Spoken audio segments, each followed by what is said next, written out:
How do you get the domain and range from a graph? Let's start by looking at these three examples. Before we start, let's look at the words we'll be using. So we should be reviewing the study set for Unit 1 in Quizlet. Make sure you followed my instructions by getting into our class page and scrolling through those announcements, making sure that you're joining our class for each of those applications we'll be using. So in Quizlet, once you're in, review the terms in each set daily and prior to coming to class each week. I will add new terms weekly as we encounter them in the course. So let's start off with a relation. A relation is any set of ordered pairs. The domain of a function is the set of all possible x values of the function. And the range of a function is the set of all possible y values of the function. A graph is increasing if the graph is going up, and a graph is decreasing if the graph is going down.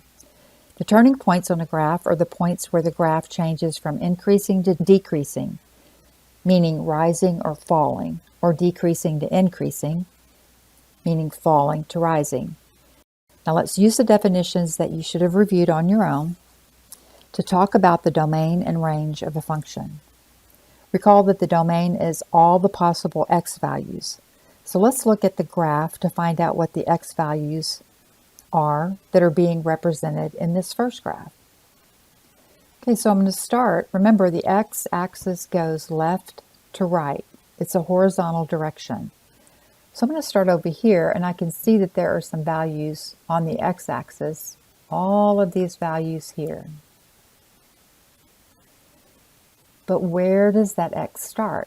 So let me go down here, and we'll approximate that it starts at -3, but it has an open circle here at -3.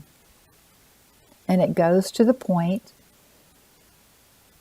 0, 1, 2, and it has a closed circle here. So it appears that the graph starts at -3 and goes to -2 with all the points in between those. Now let's look a little bit closer. Notice that at -3 right here, let's go down, we have that open circle. That means that -3 is a starting point, but is not included in the solution.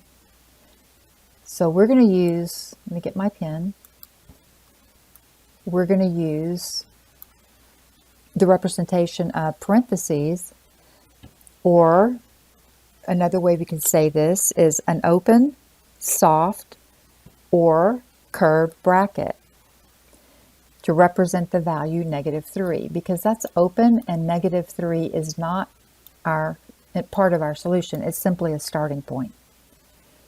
Okay, so we're going to move over here.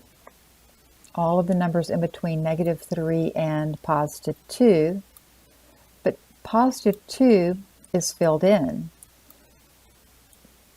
That's enclosed, so that's going to be part of our solution, and we represent that with a bracket, a straight, closed, or hard bracket. Okay, now the range is going to be a little bit different. The range, now we're going to be looking at our y-axis. So our starting point in our y-axis is -3, and then it goes up to +1. So let me just write those two numbers down. -3, +1. Now let's do the same thing that we did before, but this time we're going to go along the x-axis. So we're going to start at -3, that's our starting point, and go up to +1. Okay, if you look here, -3 is not included, so we're going to leave that open bracket here, or soft bracket, and then +1 is included, so we're going to end that with a closed bracket. So that's how you write the domain and range. Now moving on to the second graph,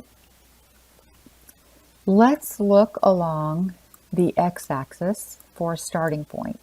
Now this you're going to have to use your imagination, because we see that it's going in this direction. With this arrow, it looks like it's pointing down, but it's also going this direction as well, into infinity.